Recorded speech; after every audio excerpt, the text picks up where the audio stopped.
संसद के दोनों सदनों में चर्चा हुई संविधान पर और संविधान पर बहस लाकर बीजेपी गदगद थी।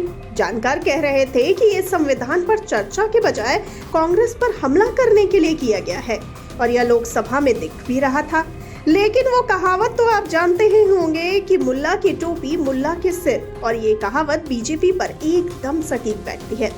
राज्यसभा में चर्चा आई तो चर्चा ठीक ठाक चल रही थी, लेकिन बीच में गड़बड़ सी हो गई और सभी विपक्षी पार्टियों के वक्ता बोलने के बाद अमित शाह बोलने के लिए उठे और जो बोला वो आप सभी जानते हैं। इसी को लेकर बवाल मचा हुआ है और मारपीट एफआईआर तक बात पहुंच गई है। लेकिन बीजेपी अब भी बैकफुट पर है और कांग्रेस अंबेडकर को लेकर खेल खेल रही है। बीजेपी अंबेडकर को लेकर रो रही है। इसी को लेकर बचाव में उतरी अपर्णा यादव ने अमित शाह का समर्थन कर दिया है और बचाव में जो बोला है वो मीडिया के बीच सुर्खियों में बना हुआ है। जी हाँ, उन्होंने कहा कि कांग्रेस वो पार्टी है जिसने देश को बांटा है और इस पार्टी ने कभी झूठ और धोखे से देश पर शासन किया था। केंद्रीय गृह मंत्री अमित शाह ने संसद में कुछ भी गलत नहीं कहा है। कांग्रेस केवल भ्रम फैलाने का काम करती है। कांग्रेस के लोग झूठ फैलाकर धरना प्रदर्शन कर रहे हैं। डॉक्टर अंबेडकर ने देश को संविधान दिया जिसने हमारे देश को एक दिशा दी है। कांग्रेस को भ्रम फैलाने के लिए देश से माफी मांगनी चाहिए।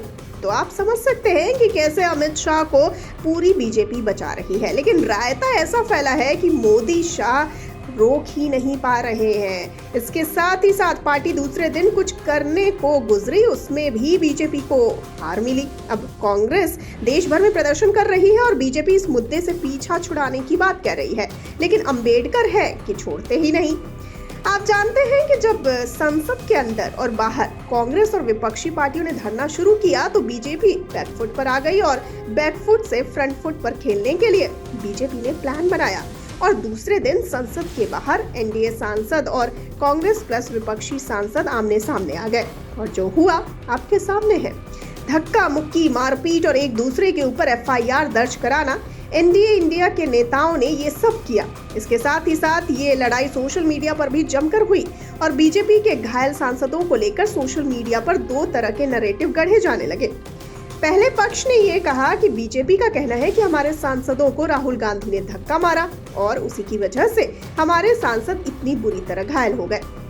वहीं सोशल मीडिया पर जो घायल सांसद राजपूत है उनका वीडियो वायरल हो रहा है। उसमें साफ तौर पर ये कहा जा रहा है कि सांसद महोदय राहुल गांधी ने धक्का नहीं दिया, जबकि बीजेपी का आरोप है कि राहुल गांधी के धक्का देने से सांसद घायल हुए।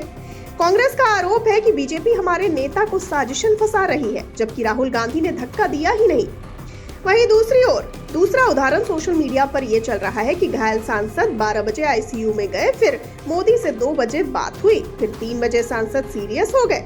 यह बीजेपी का बिल्कुल नाटक चल रहा है। वहीं एक यूजर ने वीडियो जारी किया जिसमें आईसीयू के बजाय प्रताप सारंगी का इलाज सामान्य वार्ड में हो रहा है, जबकि बीजेपी हल्ला ये कर रही है कि गंभीर रूप से हमारे सांसद घायल हैं और आईसीयू में भर्ती हैं।